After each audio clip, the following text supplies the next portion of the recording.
a teacher and researcher in the Department of Environmental Sciences, Berkeley University. Is it not audible? Yes. It's fine. So this session is about human-wildlife coexistence, more towards developing a strategy map for the prevailing challenges the country is facing. And to have a larger deliberation and participation, we have an array of panelists in this session. So since all of us agree, we have to agree that the first session will have a disadvantage of time lapse, just to start it, so subsequent sessions can start on time definitely. Although audience are still coming in without wasting much time, then we will now move ahead with the proceedings of the session. Hereby I invite our panelist, Dr. Ajit Patnaik sir, former PCCF, Government of Odisha, Dr. A.P. Singh sir, present Head of Forest Force, Government of Gujarat, Dr. Nivedita Haran, Madam former Additional Chief Secretary from Government of Kerala, Professor K.K. Sharma, former Vice Chancellor, MDS University, Ajmer, Rajasthan, Dr. Sanjeev Sarangi, Chief Operating Officer, Indian Gramin Services, based out of Mumbai. And I am Anjan Pustri. I shall be coordinating with the session. My entire team is here. Dr. Rakesh Paul, my colleague and team member in the project, and our fellow researchers. Just to start the proceedings, I would take you briefly through the resource persons in the session. So, yeah.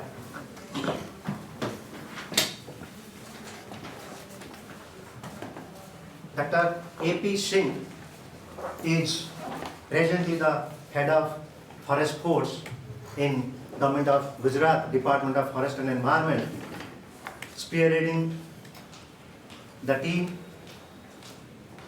and has succeeded in managing the protected area network in the state, as well as even establishing conservation reserves and all that. So as an ardent researcher, he is into medicinal plants diversity, and pharmaceuticals, residues, and all that type of thing. And the most important part is he has the credit of increasing the green cover of the state to almost 11%. So that is, and with his decades of experience, presently heading the forest force, we thought who else could be a befitting panelist than having him over here and advise and guide all of us to devise a viable strategy towards human-wildlife coexistence. Welcome you, sir, to the forum.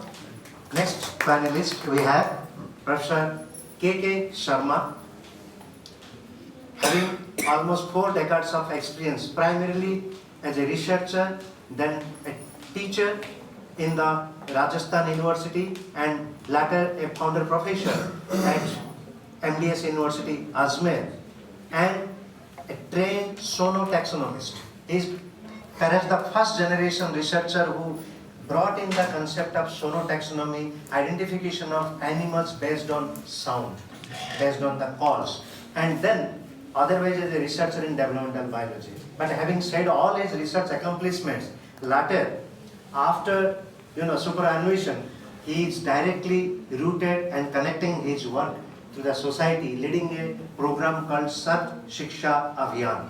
He is leading this program of human-snake conflict and human snake bite mission free India, and is associated with Prime Minister's scientific advisor and also NCERT, precisely taking the non-formal modules across the country. Thank you so much, sir, having consented to be part of this panelist forum. Then we have Dr. Nivedita Haran, Additional Chief Secretary, Government of Kerala, and she basically a doctorate in sociology and very wisely connecting social aspects with ecological aspects, with disaster and land policy, because management of land also requires inputs from different domains and different disciplines.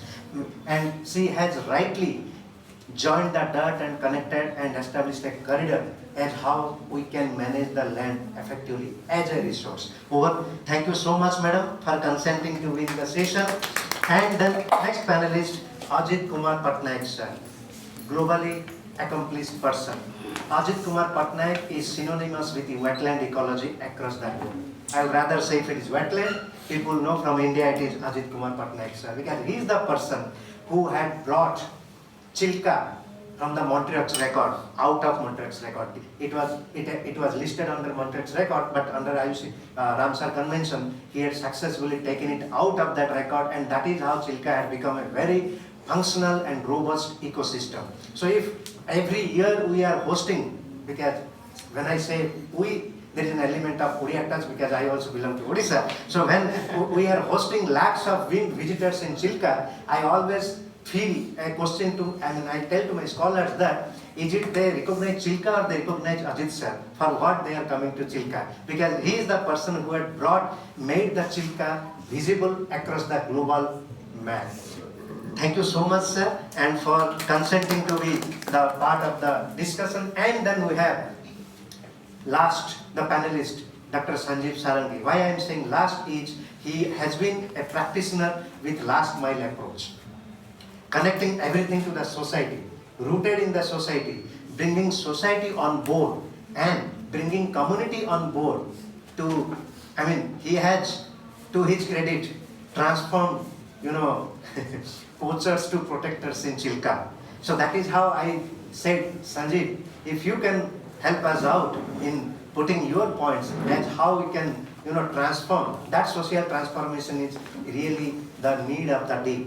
How do you convince people? How do you bring them on board? And all that type of thing. So this is all the brief introduction about all our panelists. And then before we start the technical proceeding, I request our panel members to release a booklet that we have. Even you can also go to this one title banner. There is a QR code. You can just scan the code and you can receive a copy of this booklet. This booklet, because I don't, believe in hypocrisy, like Hathi ka dant dikhane ka alag, because when I teach students about natural resource management and conservation, we don't wish to take a rap here. That is also wastage of resources. No solid waste at all. So it's a very freely available book, and then we will, I request all my panel members to release it.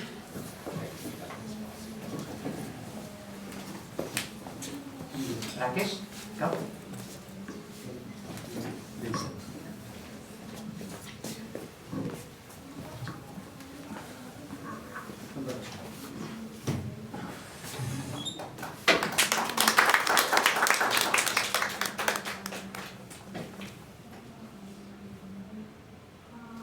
Thank you.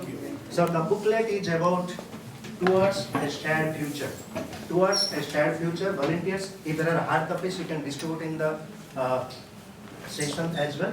Others who are not, they can scan and download the document. So this document we have made as the first knowledge product and outcome of a larger initiative that we have started for the entire Eastern Ghats. Go to the presentation. Entire Eastern Ghats.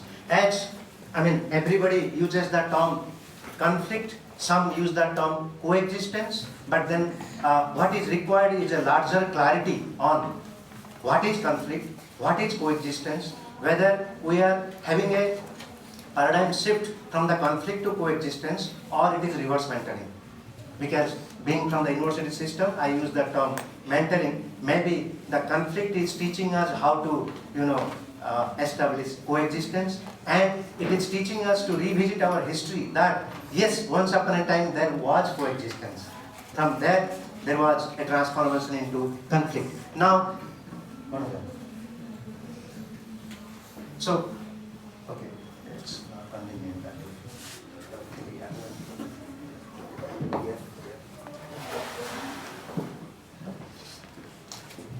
So there are different landscape that we have come across the country, and then this is value of all the functional healthy ecosystems of the planet Earth. Imagine, friends, if all the animals are given free hand to survive as per the food chain and food web linkage, then this is what is the value that we are going to get. That kind of services that we are going to get, that amount. But then entire thing is jeopardized because of our unilateral approach for development.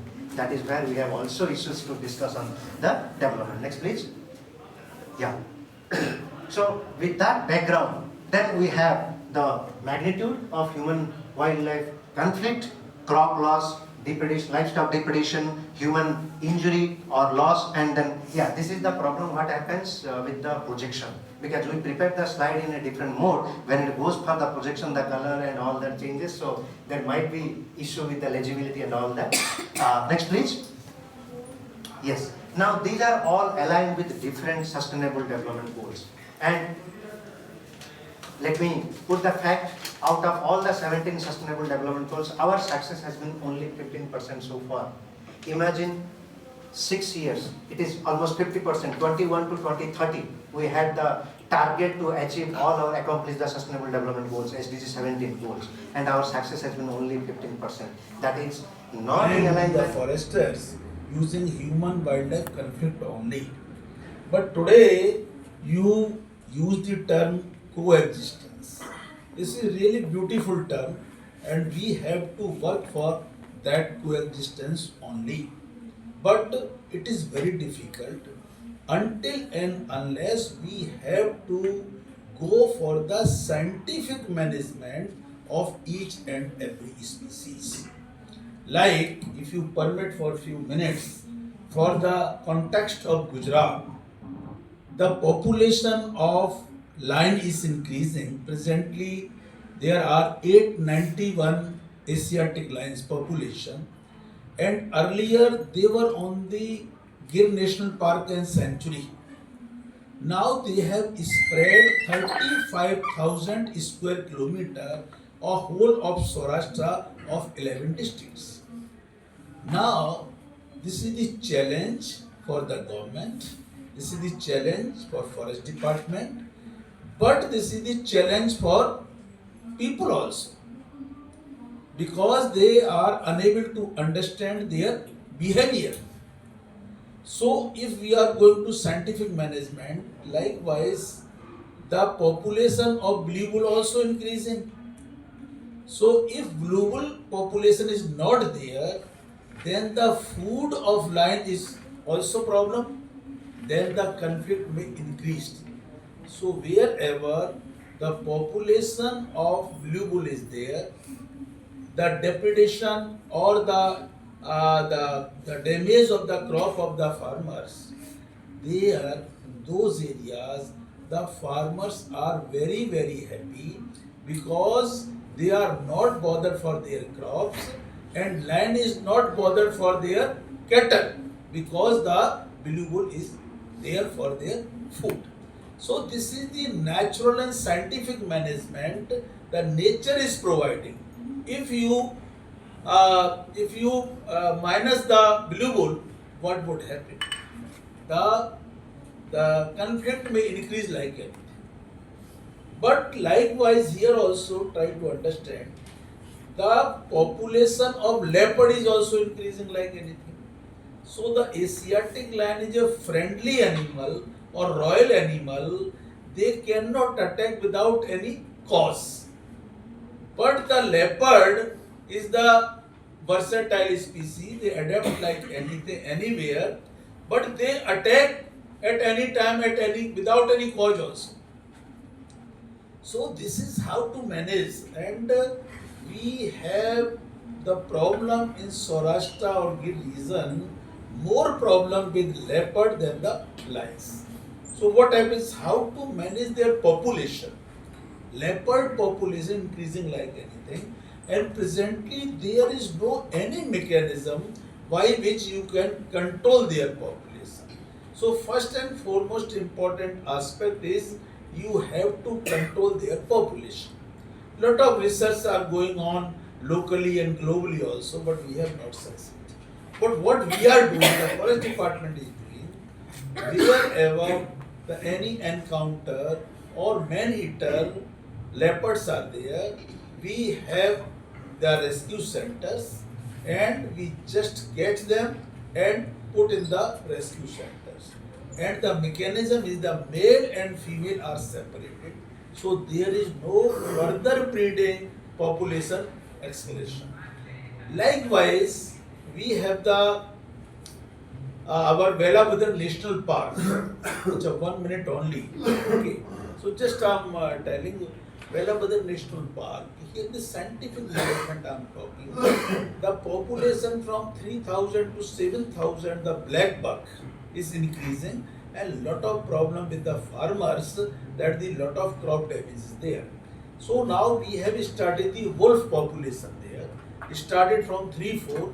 Now we are having 30 to 40 wolves are there.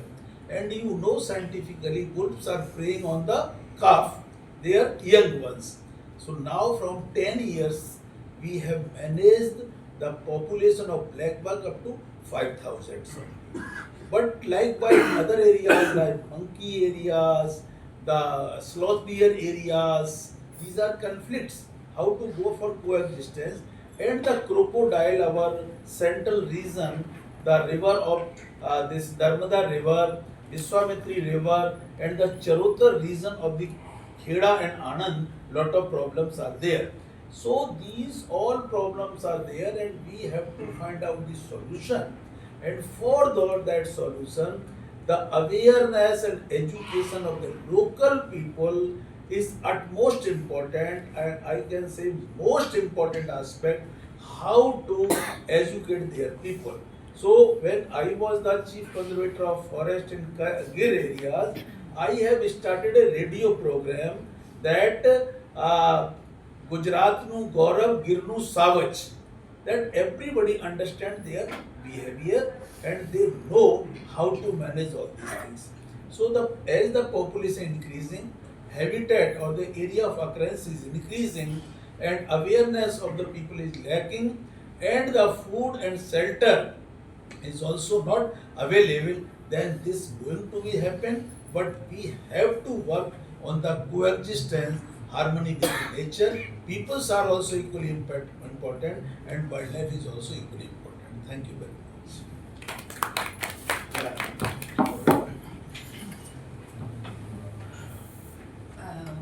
Good morning to all of you. I agree that there is no gainsaying the fact that it is coexistence, it's not a conflict. We have to live together, whether it is with other human beings or other animals. But I also want to give the other side of it. The two foresters have given the wildlife side of it. I'm from Kerala, and one of the biggest problems that we face in certain areas in Kerala, in Wayanad, in areas of Kasaragod, is that villages are being, their crops are being destroyed, their horticulture crops are being destroyed. In some places, the villagers have had to leave their villages and move to urban areas. Now, that's quite natural. It had to happen. I think we have to find smart solutions. And the smart solutions have to be not just trying to educate, quote unquote, anyone, because some of these villagers know better than any of us. But any decision taken has to take them along. It has to be with their feedback, with their contribution. I think that often doesn't happen. And I think that's where the problem arises. And we have to understand that we are here talking about one side which is voiceless. So there has to be somebody speaking up for them. At the same time, villagers who say, for instance, as you must be reading, in Himachal and Uttarakhand, there are villages which are being abandoned now because crops cannot be harvested, crops are being destroyed, and wildlife is one thing, but even monkeys have made such a menace there that villagers are not able to survive. They can't even harvest their mango crop, chiku crop. They cannot grow any vegetables. I think we have to find solutions, and we have to find smart solutions. I think therein lies the solution to the problem.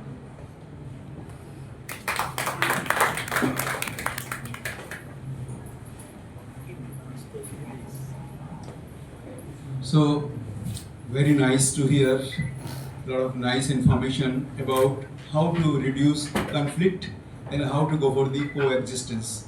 I'm an educator, and what I have found that why we are sitting here because we are educated, and education should bring those information to the society. Uh, Science is useless until unless it is serving to the society. So science to society. Wildlife study, ecological studies, all these studies are in the education. We have tried. I am author in NCERT biology and other standards also. I thought that millions of people may be aware through education. And starting from the 6th standard to 12th standard, when students are grasping, curiosity is there. So when we bring information before the common people, most of the science research is within the glossy papers in the almiras for increasing the API index and other thing. Very few people go in the villages, in the rural communities, and to tell them wildlife is very important component. Once I delivered a talk that the snakes are wealth of India in Ramada Hotel in Chennai. I am technical advisor of the Chennai Snake Park. Then people they said that how snakes can be wealth of India. I said that venom is most expensive molecule in the world. A cobra has got more than 10,000 single cobra, and we have millions, trillions. So we have to educate people. I was recently under the United Nations program in Borla Institute of South Asia. There is an area in the Pusa, Bihar, and in Jabalpur where more than 2,000 hectare land is not being used because they say that there is a wildlife and workers they can't go there. They were scared. So I told them that don't scare. Let them live and you live. This is coexistence in a simple language, not in a very, very highly scientific language. I go there talking in their own language with modern tools of the smart technology. If I am going to Telangana, then my voice is speaking Telugu. So people, they should come forward, educators. Since I can talk about the education, how education can bring the human-wildlife coexistence. So with education, educating people, that they should have fear. Otherwise, the land mass development and land development conference and other things are not effective until unless we provide millions, trillions hectare land is not being utilized because of this conflict. Elephants are coming. Educate people that let them come. Like when we leave wolves in the area of the deer or ungulates, then we can reduce the population. So this way we can say that provide the, see why wildlife is coming in the area for making the conflict. We have enclosed their area. This is their area where we have enclosed. So what we should do, I am suggesting to Government of India also that let's provide food, shelter, protection to the wildlife so that they also realize if why big cats they become man-eater because there is a conflict. We try to harm them, we try to kill them. They are intelligent. A mosquito has got a very little brain and that is very intelligent. Why can't we think about the lion and other? So let them realize that let wildlife realize that the human beings are our friend. This feeling should go to them so that they live happily, we live happily, and we utilize our land in the best possible way. Thank you very much. Thanks, Sanjan, for brought this important topic to this forum.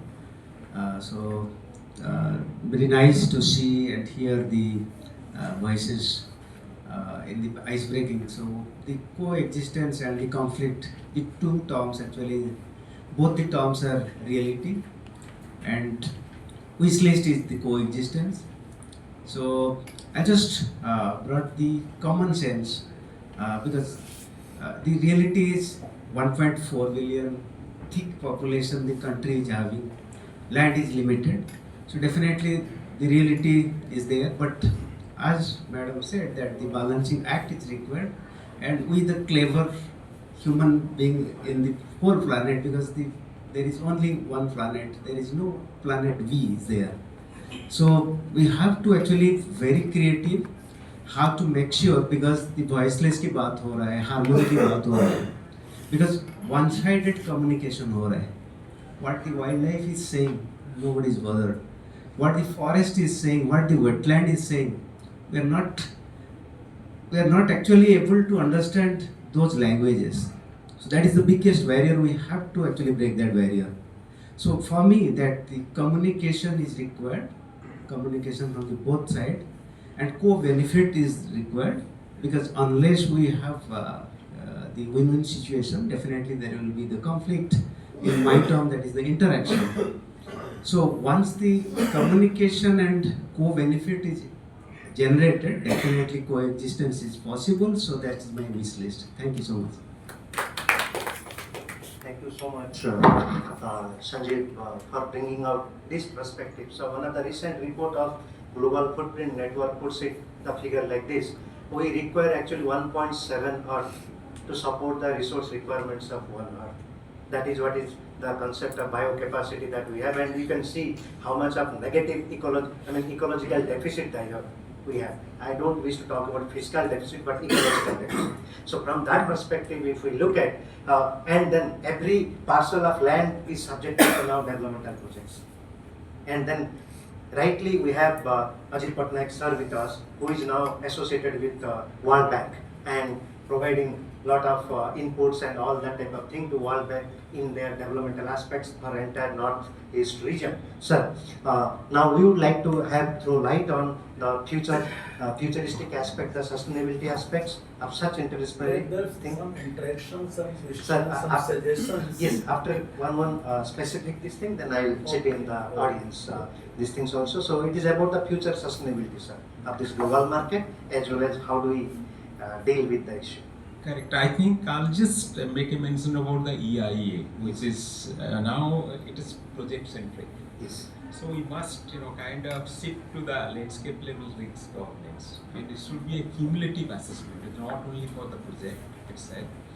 And EIA to include the coexistence of safeguard, including the wildlife passage, no belt buffers, then community early warning and rapid response ecosystem. I think this is the fundamental. I think the EIA is now mostly kind of project centric, and it doesn't really kind of the all dimension of this coexistence never happens. So I'm thinking that it should be cumulative and coexistence safeguards should be included in it.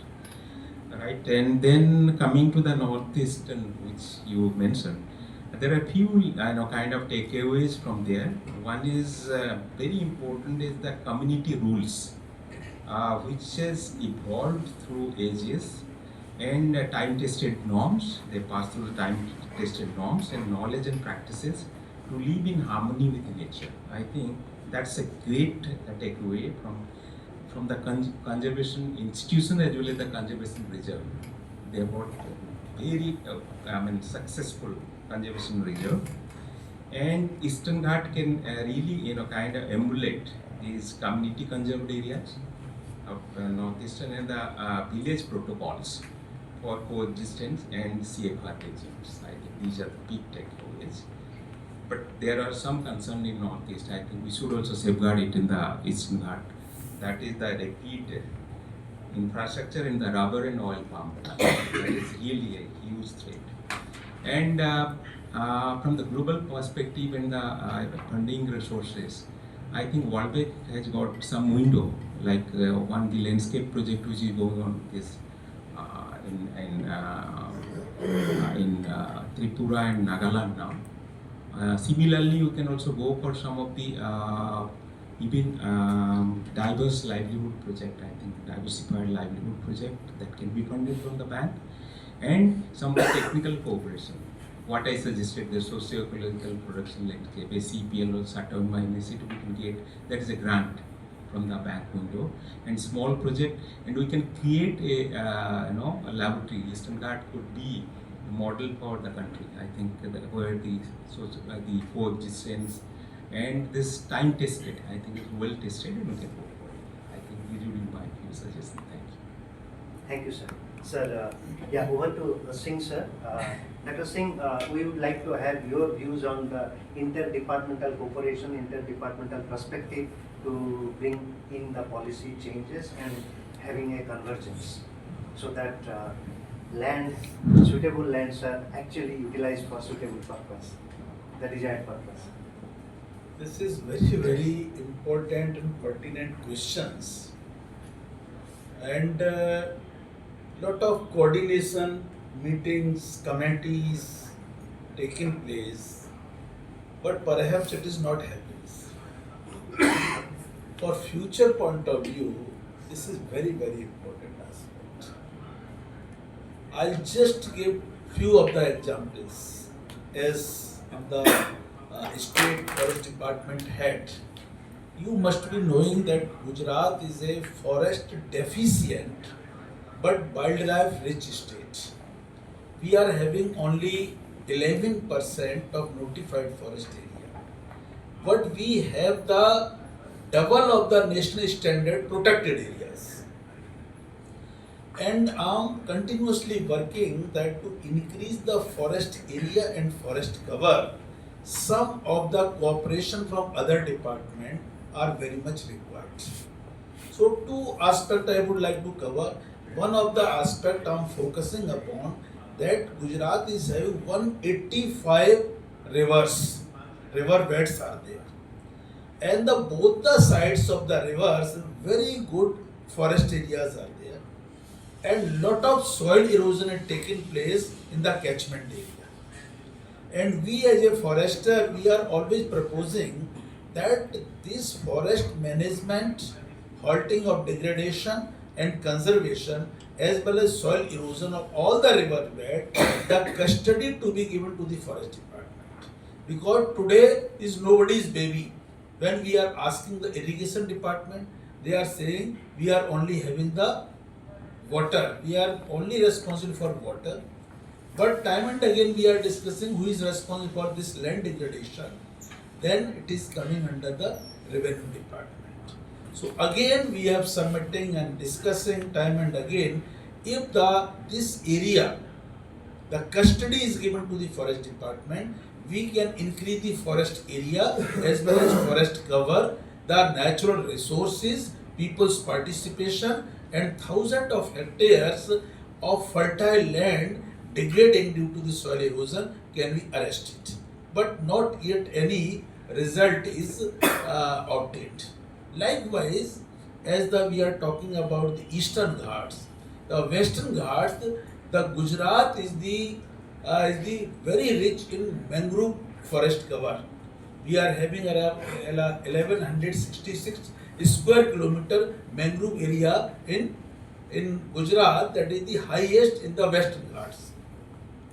But the land of mangrove or mud flats is not belong to the forest departments. So we are not the custodian of that vegetation. For the future management and development, again that land belong to the revenue departments. So this is our time and again discussion that in the custody of this mangrove vegetation and the future mangrove plantation areas, mud flats can be given to the forest department. Definitely we can increase like anything and we can conserve and develop also. So this is very important question. If the revenue department and forest department can work together, they understand for the betterment of the state's ecology, then we can definitely go ahead in very well manner. Thank you very much.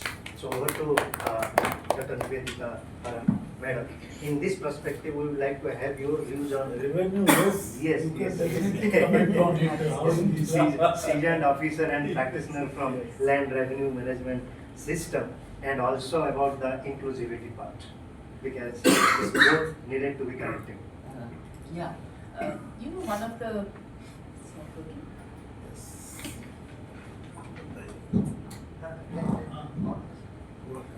The password. My voice is also down. Yes, that has been the biggest problem. One of the big problems in the government, having been a part of the system for many decades, what the PCCF said rings a bell. It's taken as a departmental war, quote unquote. Who will have control over wetlands? We have it constantly in Kerala. But you know, my solution to that is not handing it over to any department, but the departments working together and finding a solution locally wherever needed. And I say this from experience because you know, once you hand it over to a department, what happens, whether it is a wetland or river banks, etc., what happens is that the other department withdraws itself, and that is not a good sign. These departments, whether it is revenue, forest, irrigation, they have to work together to ensure that we get the optimal results from there. We ensure that nature and wildlife is protected. At the same time, the humans who are living there also have their, you know, their survival is at stake in some cases. But I also want to draw attention to one species, or I should say one group of living beings which probably we often lose sight of, which is the winged creatures. I think in our country, we have been ignoring it, and I don't know, I think you will be able to answer that better. They say that the migration of birds from other countries, especially the winter migration, is going down. I think that is not a good sign. We have to do something to make sure that that is addressed and they are taken care of. And one of the simplest solutions, one or two simple solutions are, one, making our children from school age appreciate the importance of bird watching, and I say this as a keen birder myself, protecting birds. You know, recently I had gone for birding to Kulu area. I found that children were actually throwing stones at the birds. You know, I mean, that's actually something that one doesn't teach our children. I think our school education has been inadequate, and it continues to be inadequate. I think these are things that we should start from a very young age, take it further. At every village, in every village, set up birding groups, encourage them, help them to, you know, create a list of birds that they sighted, make them develop interest in it, and that alone will make them realize and appreciate the importance of wildlife. So you have in fact rightly put forth the inclusivity of across stakeholders and different segments of the society. So that is how now over to Sarma sir, who can actually talk about the informal systems and initiatives that he has. Jyoti. Hello, thank you very much. And I start the line from the end of the line, Madam Nivedita has mentioned, educating since the childhood about the wildlife, forest. I have put a lot of efforts. Ministry of Education has provided me an opportunity that how we can bring information to the young children. So we have made it curiosity. We have the slide. Oh, yeah. All compiled into single. Yeah, sure. Curiosity. So curiosity is from 6th standard to 8th standard. So this has come in the books, ma'am. And this is going to help the students. And recently I was in a very important schools of the nation, demonstration school of NCERT in Ajmer. So more than 800 students were there in the open field. They were more interested about the nature. Studying things in nature is more important than simply attempting questions and answers, remembering certain things.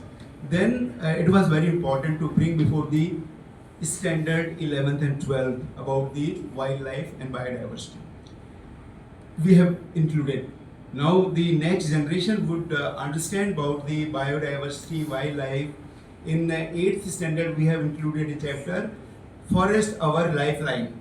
See, in this chapter, Forest Our Lifeline means the students of 12 and 13 years of age start talking about this thing.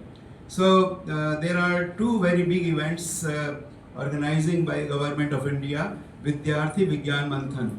So millions of students are participating, and the questions are like this: if wildlife is there, what would happen? If it is not there, what would happen? So educating, that is very important component, and but this is missing in university system. Dr. Ranjan is also in university system. I am also in the university system. What happens at the master's level?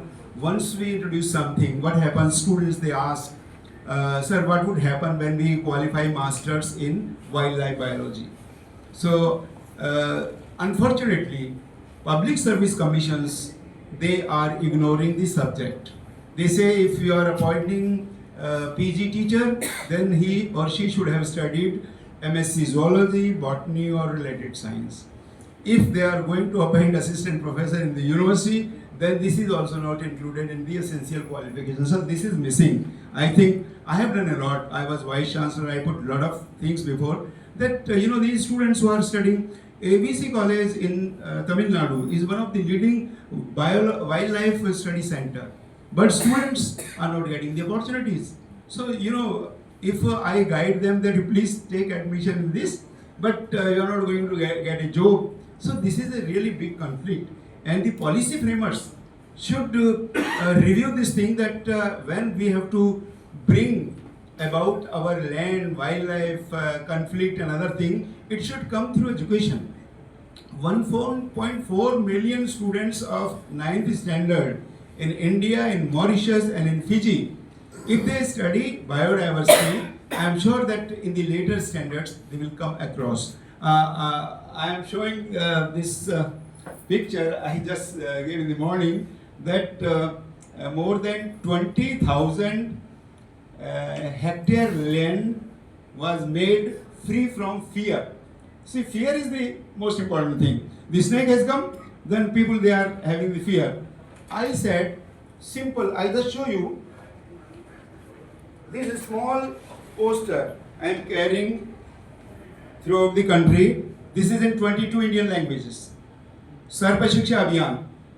And I guarantee that if this poster is read or communicated to the local communities, they would not die of snake bite. I assure. I am speaking on camera. Everything is mentioned here.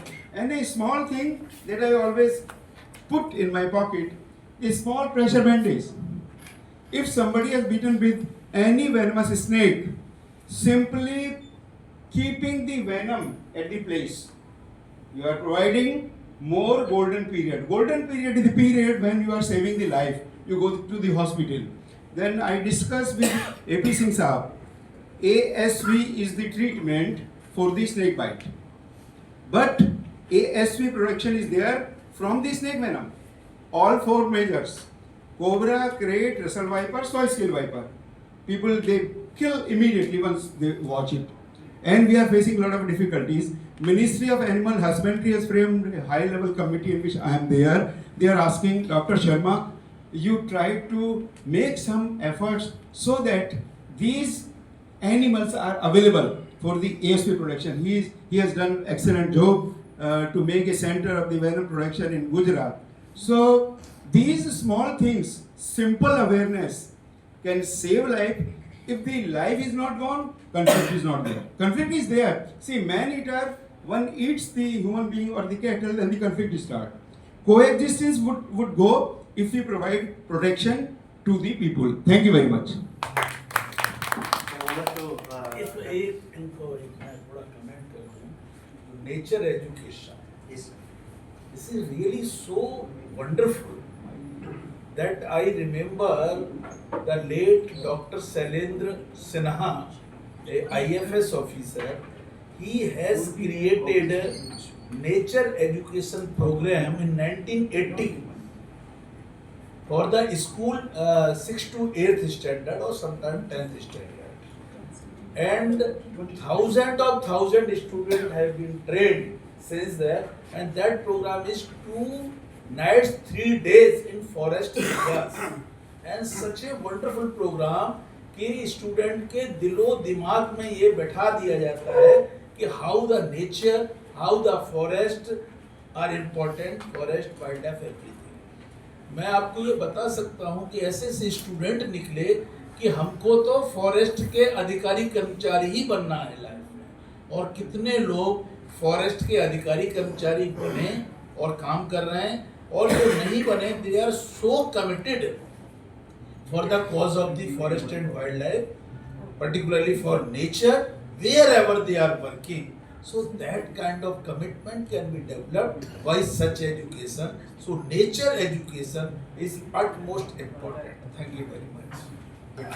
So over to Dr. Sanjeev, and other panelists have also rightly talked about having informal levels of education and chipping in other stakeholders. That is how even Berhampur University, after I joined, the first thing we started is Berhampur University Birding Club.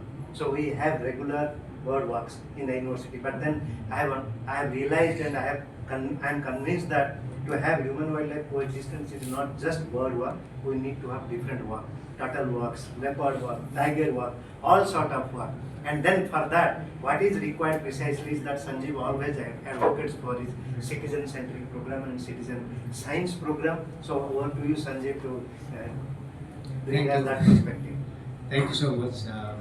First of all, I will just respond to madam's the migratory path. Migration is actually reducing. This is the fact actually. The glacier is melting, the storms and intense cyclonic calamities actually reducing and also diverting the migration pathways. This is one of the indication where we are going. So coming to the citizen-centric development, so there is a development that is called this citizen-centric, community-based citizen-centric development, that is the asset building. So the knowledge, the experiences, all are there. So when I say that the common sense is there, the requirement, so there is a pathways. Actually, we are working on the index that is called IGS. My organization is IGS, Indian Grammar Services. The framework is also IGS, that is called Inclusive Growth with Sustainability. All the term is very, very important. When I say the inclusivity, the community, the social strata, all the commons, that includes the forest, wildlife, and ecological living beings. Everyone are part of the whole game. And second, when I say the growth, so that is not only the GDP, that the economic growth. The growth prosperity is also the ecological growth, along with economic prosperity and the enterprise. The corporates, they are also in the pathways of development. All things to be required while doing the sustainability. Sustainability is the pathways to go with life on land, the goal number 15, the SDG. It's not just 2 or 3 words. It has a very deep sense of outcomes and impact, which is actually envisaged by United Nations. But for me, the community stewardship is very, very important when we say about the conflict or the coexistence. Why community? So, with my experience, that community remains the first stakeholder. Whatever the resources they are having, the commons. My colleague here from FES is there. They are advocating for the commons, be it the forest commons or wetland commons, water commons. All the dependent communities, they are the first stakeholder. They have the stake. Whoever may be the civil societies or the government or the industries, they are having that transactional relationships. We are the beneficiaries of those elements. Because of that, we are there. But the main stake is by the community. So when the community stewardship, for the first few years, actually community stewardship is emerging. These people globally and Indian context, they are realizing the fact, unless the community is being part of the whole game, so the sustainability is not going to happen. So also the coexistence. So when coexistence is required, so there is a synergy is requirement. The synergy is between all the actors, along with the community, the local stakeholder, the civil society, the government, the industry. Everyone has to play the role. Then only the framework will actually enable the sustainability pathways. So I have 5C approach here. So I want to just share you. So the first C is community. As already I have expressed, it is not only the human beings, the Homo sapiens, all the communities around the landscape. And approach should be landscape based and community centric. The animals, the plants, the human beings, everyone will be part of that community. Second, the commons. Commons are to be taken care of. Commons के साथ हमारा जो interaction है, so the when we say the behavioral change, हम वही community level पे behavioral change communication करते हैं. When we say the citizen centric development, the commons to be play an important role. उनका language को हमको समझना पड़ेगा. The wetland, forest, mountain और the wildlife, तो उनके language को लेके ही हमको चलना पड़ेगा. That is the commons, the second approach. Third approach is collaboration. The collaboration between all the agencies, the local stakeholders, the forest department, the district administration, the departments, including the civil society and industry bodies, has to collaborate. Because unless we collaborate, synergy can't happen. And अभी तक हम लोग silos में काम कर रहे हैं. We have to transform from the silos to synergy.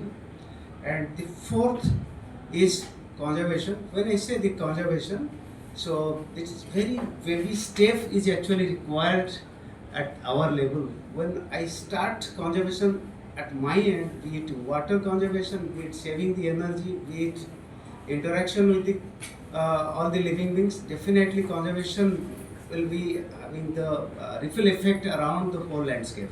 It should start from us. And finally, the coexistence. Coexistence is required. इसके बिना नहीं चलेगा. Thank you so much. So, thank you, Sanjay. You have put the concluding remark with 5C. I am sure as we progress in this project, by the 5th year, the number has to increase. From 5 we can go to 10, and then by the time we cover the entire Eastern Ghat region, I think we will be able to cover all the alphabets as well. Yeah. Now it is time we invite the audience to be part of this session. Some quick questions, quick remarks, or your views or opinions and all that. Then we will come for the final and concluding aspects. Yeah, please.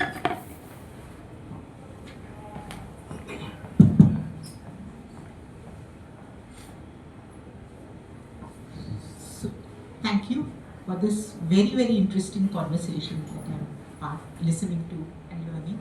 I wanted to just give a brief comment and seek your comments also on the science component, the knowledge component, which in some ways parse all our understandings and propositions that we need put forward. For example, so far, whenever I see science, and being a social scientist myself, what I see that it is either single species focused, whether it is an animal species or a biotech species, whatever, and all conservation or coexistence or whatever models are focused around these. When we say scientific management just now also, then it's talking about introducing one other one. So how do we bring in really a more comprehensive science, where our science currently is lacking, through perhaps even a combination of bringing in local sciences, because there sometimes, at least within indigenous communities, there is a whole lot of knowledge. I'm not saying that perhaps may be complete knowledge, because even within these communities they have moved away from so many of their past knowledge generations, but at least some recoveries are possible, right? And how does one apply some of these holistic kind of principles of knowledge and the knowledge so generated also to more transitional areas? Because what I've heard is a lot about the human-animal conflict in typically situations which may be rural. I think when it edges the urban, it becomes even more edgy, perhaps. How does one look at it? Can I supplement to that question? Yes. No, just to add to what Ramya was saying, this whole understanding of coexistence is perhaps emerging still now. I'm sorry, sir, but you suggested giving more power to the forest department or working in tandem with revenue department would perhaps bring about a solution. I really don't know if that's going to be the answer, because technically speaking, FSI data says forest cover has increased in states like Odisha. But that's the one state where the conflict between human and animal is enormously growing.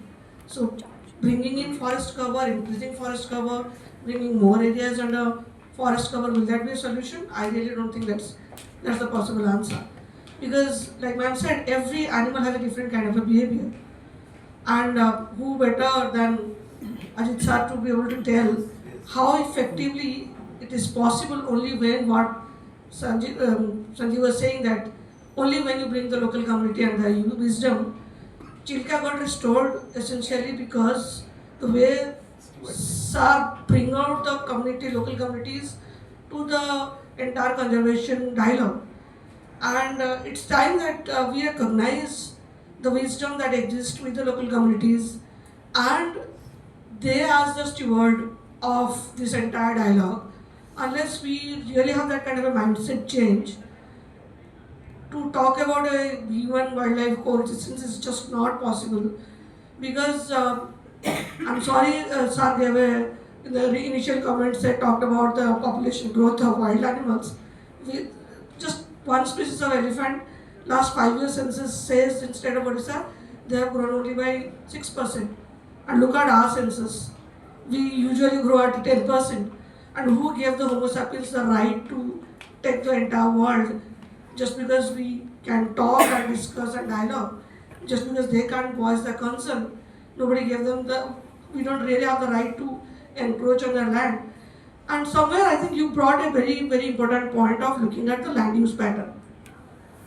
If a 10 years analysis happens and every time there's a planning happens on the panchayat, from panchayat to the state, when we do the plan, we really don't really look at the land use and land cover changes.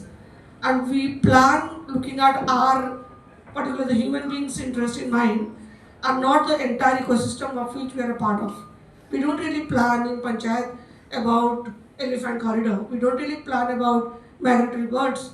We don't really plan about snakes. Then how is it possible that we talk about a coexistence?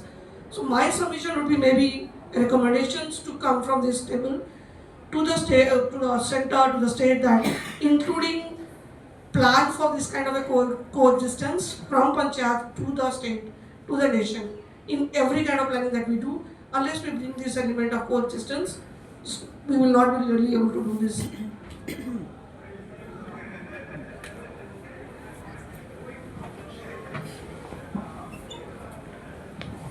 Hello, I'm Nityanand. I work in Odisha with an NGO called Vasundhara. So we basically work on Forest Right Act and post CFR Act activities, CFR management planning. So first, my question is to Dr. Anjan Prosthy. So I was looking at this booklet, so there are like a few species mentioned, but I am also working in the same landscape in the Eastern Ghat, and the species, apart from all these species, which I came across, which people mainly complain about, is monkey and also peacock.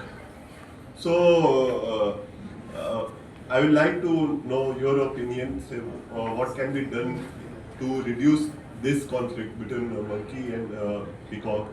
And second thing, there was more talk about having custody of the forest land and that thing. Just I wanted to know your opinion, why it is important to have like control over the land for the conservation. So it is because, as ma'am was suggesting, that community is like a primary stakeholder there, and they are there. Do expert agencies can have devise a role of service? So service to the community. They can be there to fill the knowledge gap. So is this approach can be think of?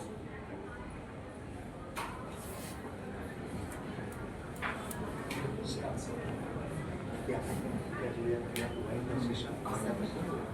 Yeah, please, let me can respond. Right, just to respond to what ma'am mentioned, we are finding there's a big gap that is the interdisciplinary expertise. I think for this is very towards the ecology, landscape governance, community rights, then of course the community create their traditional knowledge, social scientists and the conflict system. I think exports have got this. So basically, I think there's a need for a kind of think tank which can there's a huge need for this. Just to add on, Such a quick. yeah, just in 30 seconds.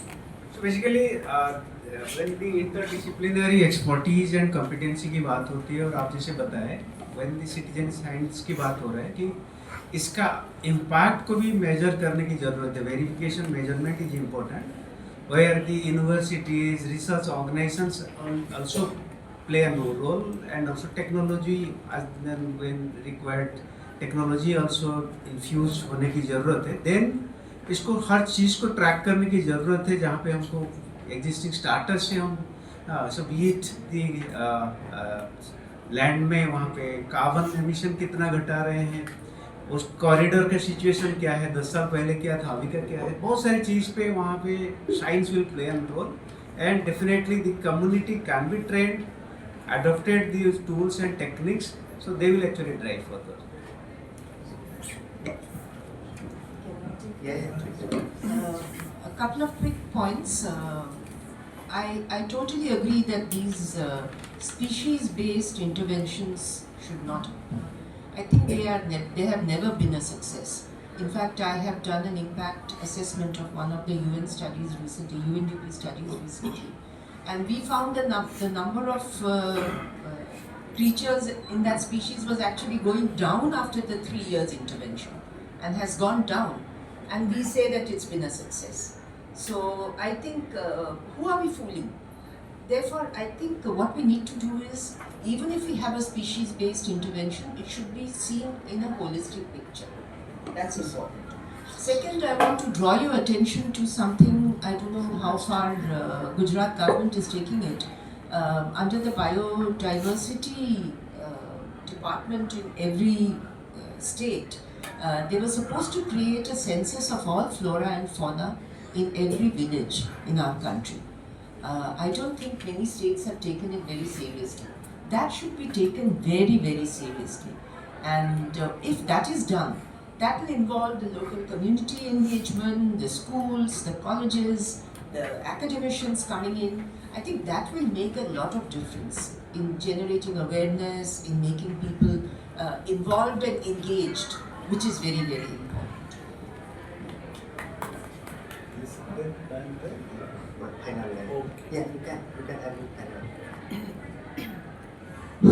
This is very, very important aspect what I have covered everyone.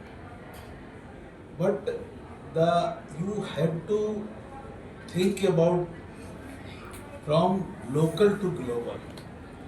India is the most populous country, most cattle population in India, and we are having 2% land mass of the globe, and we are conserving 8% of global biodiversity.